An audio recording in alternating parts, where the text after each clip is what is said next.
Ma princesse, mon champion. Dans ce monde, tout ce qui brille n'est pas or et toute présence n'est pas forcément humaine. Myre et Alain formaient ce qu'on appelait un couple béni. Ils s'étaient rencontrés seulement 6 mois plus tôt, à la sortie d'une veillée de prière à l'église Feu de la Délivrance. Un regard, un sourire timide.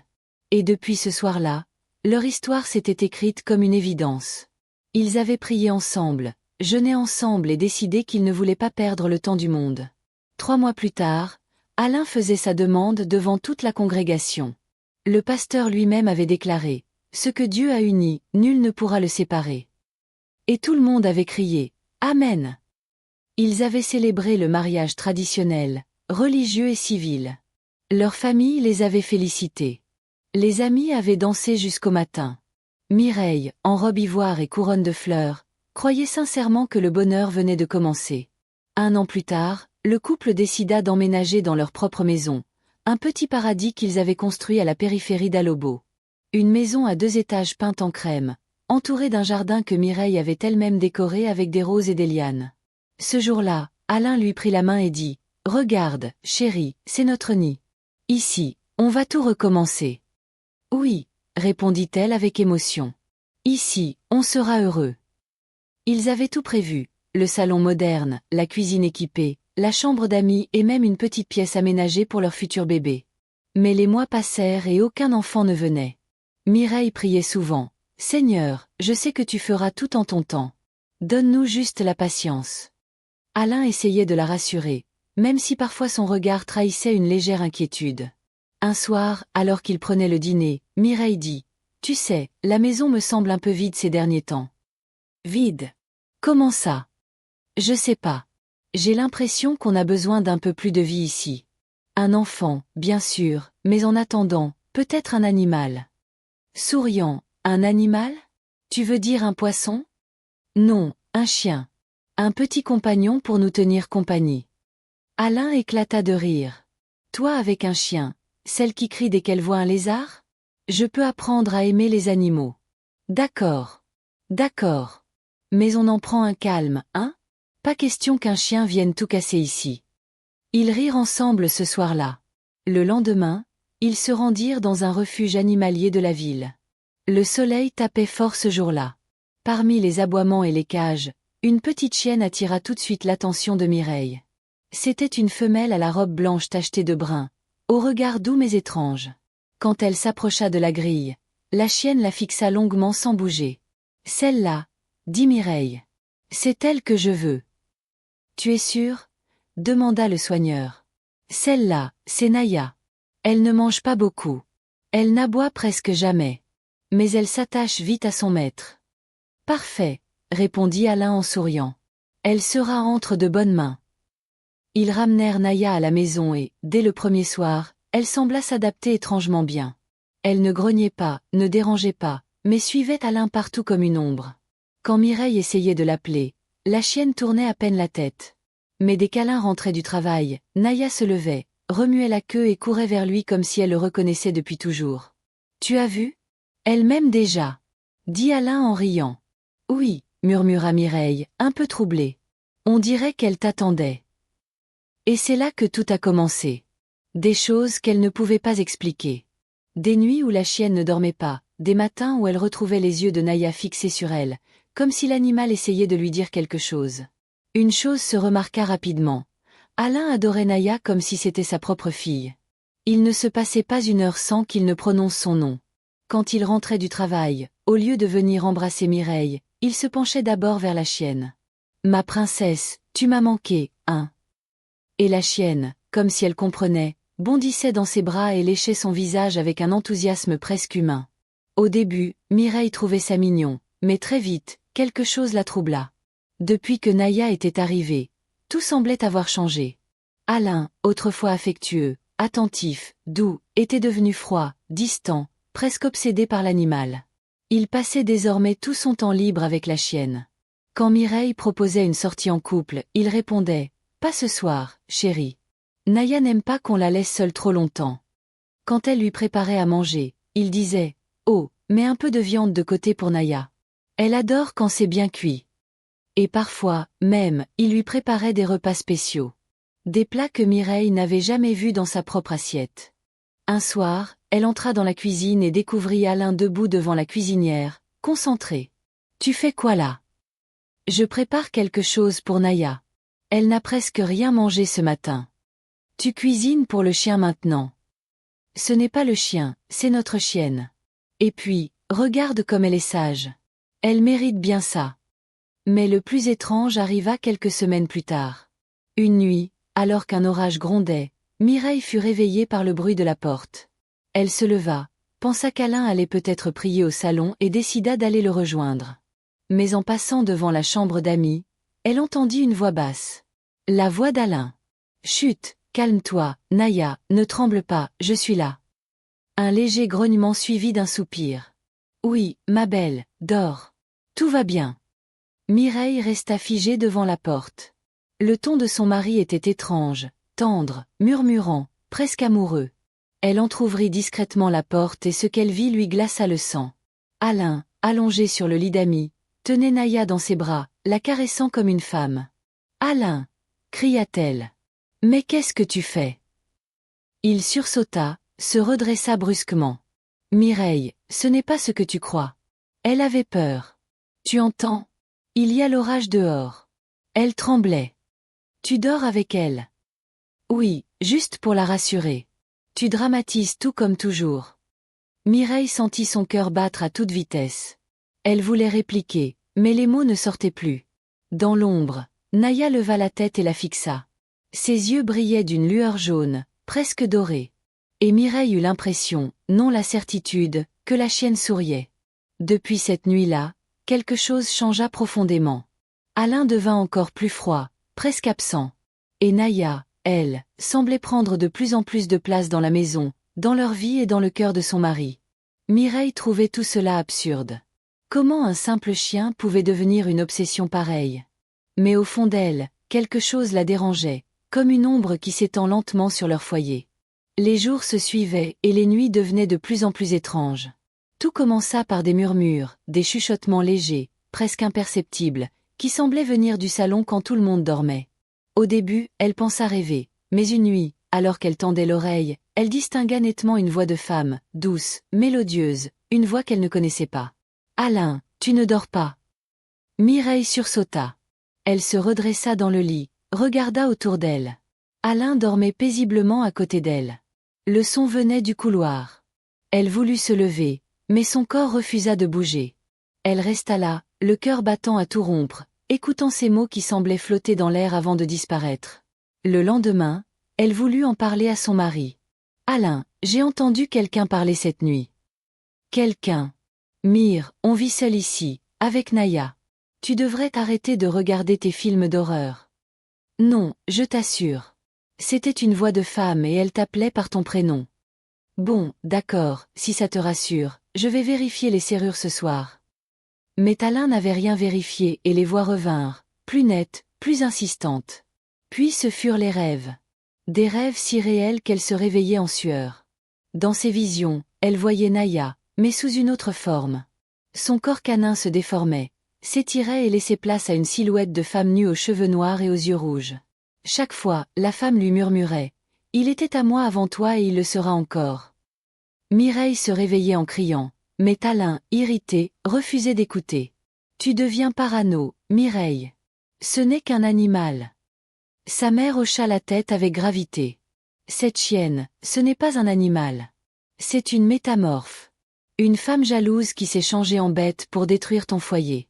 Elle a infiltré votre vie pour t'éloigner de ton mari. Que dois-je faire ?» Sa mère se leva et se dirigea vers un petit autel disposé au centre de la pièce. Elle prit un flacon d'eau bénite et versa quelques gouttes dans une coupe en argent. « Tu dois retourner dans ton foyer et récupérer ton mari. Mais attention, tu dois agir avec prudence. » Elle tendit à Mireille une petite fiole d'huile d'olive bénie, de l'eau bénite et une poudre d'encens d'un blanc nacré. « Avec cette huile et cette eau bénite, tu pourras protéger ton esprit. L'encens, tu le jetteras dans sa nourriture. Naya ne pourra pas le sentir, mais il révélera sa véritable nature. »« Et si je me trompe ?» demanda Mireille, les mains crispées. « Tu ne te trompes pas, ma fille, mais souviens-toi, la métamorphe se défendra. Elle est rusée. Elle ne se montrera pas facilement. Mireille serra les objets contre elle, sentant leur puissance sacrée. Je vais le faire. Je vais sauver Alain. Sa mère posa une main sur son front et murmura une dernière prière. Que le Seigneur te protège et guide tes pas. Sois forte, ma fille. Tout dépendra de ton courage et de ta foi. 2 jours après, Mireille retourna dans sa maison. Le vent sifflait à travers les fenêtres et les ombres semblaient danser sur les murs. Elle s'excusa auprès d'Alain et la vie reprit. Le lendemain, elle prépara discrètement la nourriture de Naya, mélangea la poudre dans l'encens et murmura une courte prière. Que la vérité apparaisse, que la malice disparaisse. Elle glissa doucement le mélange dans l'assiette, le cœur battant à toute vitesse. Naya, qui dormait au pied du lit, leva soudain la tête comme sentant quelque chose dans l'air. Ses yeux brillaient d'un éclat étrange, mais Mireille ne détourna pas le regard. Elle savait que la véritable épreuve venait de commencer.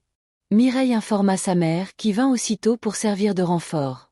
La maison était plongée dans le silence, seulement troublée par le vent qui sifflait contre les fenêtres et le grincement des planchers sous les pas de Naya. Mireille et Alain étaient tous deux immobiles, observant la chienne qui semblait de plus en plus agitée. Soudain, Naya se mit à trembler violemment. Ses yeux brillaient d'une lumière rouge intense et un hurlement lugubre s'échappa de sa gorge. Un son humain et animal à la fois. Mireille recula, plaquant ses mains contre sa bouche pour étouffer un cri. Alain, figé, sentit la peur le tordre de l'intérieur. Qu'est-ce qui se passe ? Murmura-t-il, la voix tremblante. Le corps de la chienne se mit à changer sous leurs yeux. Ses pattes s'allongeaient, ses griffes se rétractaient et sa fourrure semblait fondre comme de la cire au soleil. Ses membres prenaient la forme de bras et de jambes humains. Un cri strident, presque humain, retentit à nouveau et, puis, lentement, elle se redressa debout sur 2 jambes. Le pelage blanc et brun se transforma en peau lisse et pâle et les yeux rouges laissèrent place à des yeux noirs et perçants, pleins de colère et de malice. Sous leurs yeux horrifiés, la chienne n'était plus Naya. C'était une femme nue, magnifique mais terrifiante, ses cheveux noirs tombant en cascade autour de ses épaules. Elle leva le visage vers eux, un sourire cruel illuminant son visage. « Bonjour, Alain. Tu m'as oublié, hein ?» Alain recula, la voix étranglée par la peur. « Laura. »« Oui. Laura. Tu pensais que la mort pouvait me séparer de toi ? Regarde-moi maintenant. »« Mais tu es, comment ?» balbutia Mireille. Laura avança lentement, chaque pas résonnant dans la maison silencieuse. « Ne t'inquiète pas, Mireille, je ne suis pas venue pour toi. Enfin, pas encore. Je suis venue reprendre ce qui m'appartient. » Mireille sentit son cœur s'emballer. La pièce semblait tourner autour d'elle. Les bougies tremblaient et une odeur de jasmin et de musc envahit l'air. Le même parfum qu'elle avait senti ces derniers jours dans le lit conjugal. Alain, figé, ne pouvait ni parler ni bouger. Laura leva la main et, d'un geste lent et théâtral, désigna Mireille. « Toi, tu es l'intruse. » Le vent entra par la fenêtre, les rideaux dansant comme des spectres. Et Mireille comprit une chose avec une certitude glaciale. Ce n'était pas un simple animal. Ce n'était pas un souvenir oublié. C'était une force maléfique, vivante, humaine et animale à la fois. Et elle ne partirait pas sans se battre. Laura bondit soudain vers Mireille, ses yeux noirs brûlant de haine. « Tu ne prendras pas ce qui m'appartient » hurla-t-elle. Mireille recula, paralysée par la peur. Mais avant qu'elle ne soit touchée, la porte explosa presque sous l'énergie de la maison. Sa mère, alertée par la prière et l'esprit, surgit dans la chambre, tenant un livre de psaumes. L'eau bénite et l'encens sacré dans ses mains. « Par le saint nom de Dieu !» cria-t-elle. « Retourne d'où tu viens, esprit impur !» Les murs tremblèrent. Les bougies s'éteignirent d'un coup et le vent se mit à hurler à travers la maison comme une bête sauvage. Laura poussa un cri à la fois humain et animal, ses cheveux noirs flottant dans l'air comme des tentacules sombres. « Vous croyez pouvoir me chasser ?» La lutte devint presque tangible. Les objets volaient, les tapis se soulevaient et des hurlements s'échappaient des murs comme si la maison elle-même était vivante. Alain, figé, regardait sa femme et sa belle-mère conjurer des prières et des incantations, tandis que Naya, Laura, bondissaient, se transformant entre chiens et femmes, essayant de les atteindre. Chaque mot prononcé par la mère de Mireille semblait affaiblir Laura, la forçant à reculer, hurlant de rage et de douleur. Mireille, les mains tremblantes mais déterminées, ajouta ses propres prières, jetant des gouttes d'eau bénite et d'huile sacrée sur le sol, formant un cercle protecteur autour d'elle et d'Alain. Le chaos dura jusqu'à l'aube. Puis, au moment où les premiers rayons de soleil pénétrèrent la maison, Laura disparut dans un hurlement final, laissant derrière elle une atmosphère lourde et glaciale. Naya n'était plus à sa place. Il ne restait que des empreintes sanglantes menant jusqu'à la porte du jardin. Alain s'agenouilla, les yeux écarquillés, incapable de parler. Mireille, haletante, posa une main sur son bras. Elle est partie. Je le sais, je le sens. Le vent soufflait encore, chargé de murmures lointains, et la maison semblait libérée du poids d'une présence invisible, comme un avertissement silencieux. Depuis cette nuit maudite, Alain ne parla plus pendant plusieurs jours. Son regard était vide, perdu dans un monde que Mireille ne pouvait plus atteindre. Il passait ses journées assis dans le salon, les yeux fixés sur un point invisible, comme s'il écoutait encore une voix que seul lui pouvait entendre. Mireille, bouleversée mais déterminée, veilla sur lui sans relâche. Sa mère venait chaque jour avec des prêtres et des anciens du quartier pour prier dans la maison. L'air sentait l'encens béni et les psaumes résonnaient dans toutes les pièces. Une nuit, alors qu'il priait, Alain éclata en sanglots. Il tomba à genoux devant Mireille, tremblant. « Pardonne-moi, Mireille, je ne savais pas. Elle m'avait pris. Je n'étais plus moi-même. » Ses larmes coulaient, sincères, brisées. Mireille, en larmes elle aussi, posa ses mains sur sa tête et murmura. « Ce n'est pas toi, Alain, c'est elle. Mais maintenant, c'est fini. » Il fallut de longues séances de délivrance, des veillées de prière et des bains spirituels pour libérer totalement Alain de l'emprise maléfique de Naya. Chaque recoin de la maison fut purifié, lavé à l'eau bénite, à l'huile et au feu de l'encens sacré. Alors, elle fermait les yeux, priait en silence et se disait « Ce chapitre est clos, c'est du passé. » Avec le temps, la paix revint peu à peu dans leur foyer. Alain retrouva sa joie de vivre et Mireille reprit confiance en leur amour. Quelques années plus tard, ils eurent 2 magnifiques enfants, symbole de leur victoire sur les ténèbres. La maison, autrefois marquée par la peur, résonnait désormais de rires et de prières. Et malgré les souvenirs du passé, Mireille et Alain vécurent unis et heureux, reconnaissant d'avoir survécu à l'épreuve la plus mystique de leur vie. Chers amis, Mama Aya vous conseille de toujours veiller sur votre foyer avec prière et discernement. Dans ce monde, tout ce qui brille n'est pas or et toute présence n'est pas forcément humaine. Quand l'amour devient soudain froid, quand les comportements changent sans raison, ne vous fiez pas seulement aux apparences. Cherchez la paix spirituelle avant tout. Protégez vos maisons, vos unions et vos cœurs, car les forces du mal se glissent souvent là où l'amour est le plus pur. Et surtout, ne sous-estimez jamais le pouvoir de la foi et des prières d'une mère. C'était votre conteuse dans les histoires fantastiques de Mama Aya. Si vous avez aimé cette histoire, pensez à vous abonner et à activer la cloche de notification pour ne rien manquer des prochaines aventures. Laissez aussi un commentaire chaleureux pour m'encourager et dites-moi depuis quel pays vous avez suivi cette histoire.